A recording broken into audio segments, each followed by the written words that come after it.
Сәлем народ, қалайсыздар? Бұл видеода біз сіздерменен яғни фотоға түсіреміз. Каспий магазинге салғанға керекті форматта. Каспий магазинде требование бойынша негізі минимальный размер фотографии болу керек 500 пиксельді 500 пиксель, яғни ұзындығы 500 пиксель и биіктігі 500 пиксель. Ол яғни сантиметр санаған кезде 5 сантиметрді 5 сантиметр болу керек деген сөз, былай қарағанда. Ол минимальный, но это не обязательно, одан көбірек болса біз стандарттыққа жасаймыз, бірде бір, яғни 10 сантиметрда 10 сантиметр қып жасайтын боламыз. Ол үшін мінекей менде Android, у кого iPhone, Android камера кіресіздер. Сіздер сразу таңдап алыңыздар керекті форматты. Ол форматты жат етіп, фотографияның түрін, кетпетін құртпай, міне көріп тұрсыздар, мен саусақ бастым, міне шығып жатыр, міне Full HD десеңіз, міне более үлкен ақпат. Там басқа размерді қайтан басасың, 9-16 ол YouTube, ол бізге керек емес. Бізге керек, мен айтқан бірде бір мінекей. Дайын формат болды, аламыз. Мен қазір диванның үстіне түсіріп жатырмын. Сіздер любой осындай бір нормальный поверхностьта, без лишнего, мысалға мынадай подушкалар, там басқа бірдеңке болмау керек. Все уберите, чтобы тень не падала, потому что біз осыны түсіргеннен кейін фотографияны арнайы келесі видео болады.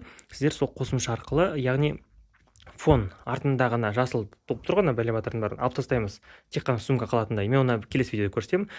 Сіздер түсіретін уақыттарыңызды күндіз, яғни 11-12 бір уақытына дейін жарқын белый свет болады ғой, теплый белый свет. Сондай уақытта күннің естественный светтің кешетін свет жоқ негізінен алып келген кезде. Мен мысалға түсіратынмын мындай прожектормен, кольцевой лампамен. Но ол лампа сіздерге мысалға кейбіреулеріңіз болмауы мүмкін ғой.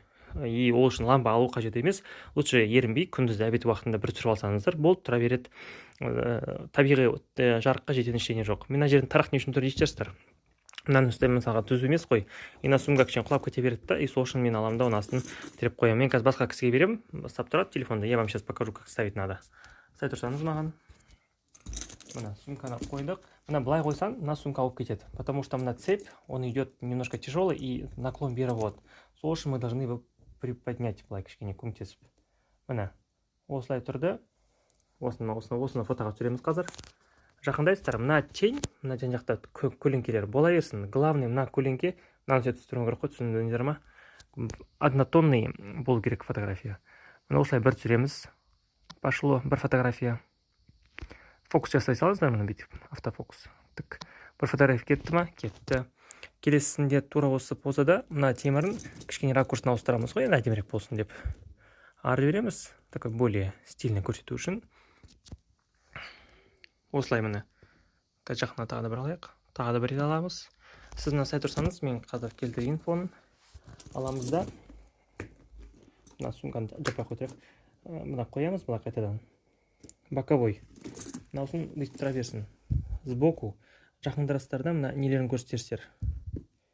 Темірлерін, там кейбірлерінде болады ғой, какой-нибудь нит жаңағы. Темір сияқты бірдеңкелер, жабысқақ-пабысқақтары. У кого что деген ғой енді. Болмаса, болмайсы керек емес түрге. Алыстарда жақынан бітіп мына жақынан былай мына темірін бір көрсетіп түсіресіздер. Кетті. Енді қазір тағыстай тұрайық. Ішін түсіреміз. Ішін обязательно түсіріңіздер, чтобы енді вы видите, сіздер, потому что бұны онлайн сатып жатқаннан кейін адамдар білмейді. Дұрыс па, ішіне не бар не жоғын. Берем, тарақ убираем. Мен лампа былай түсіп тұрғаннан кейін, мен лампаға қарай бөліп түсірем.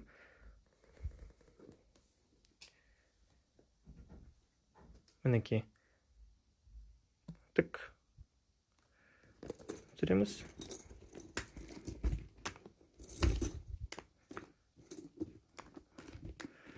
И можем арт жағынан тағы да былай бір түсіргенге. Артындағы түрі қалай болатынын көрсету үшін жалпы.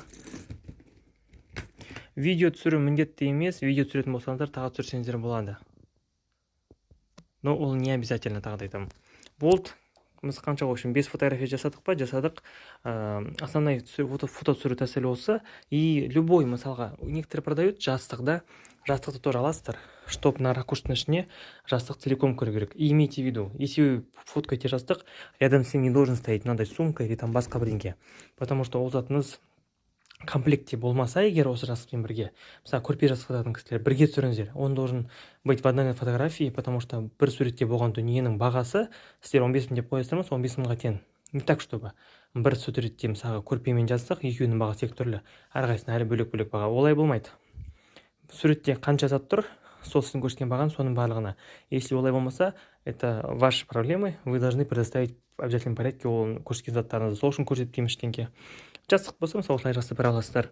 Там жасты былай аласыздар. Жастықты бүйтіп боковой қойып, қырынан немесе еді. Ақырын бірдеңе келіп тұрсыздар ғой, мен жаңа көрсеткендегідей енді. Мен мына жастықтан тұрмайтын шығар, бұл яғни диван жастығы ғой. Осылай деген сияқты ғой. Примерно, мен сіздерге пример ретінде айтып тұрмын.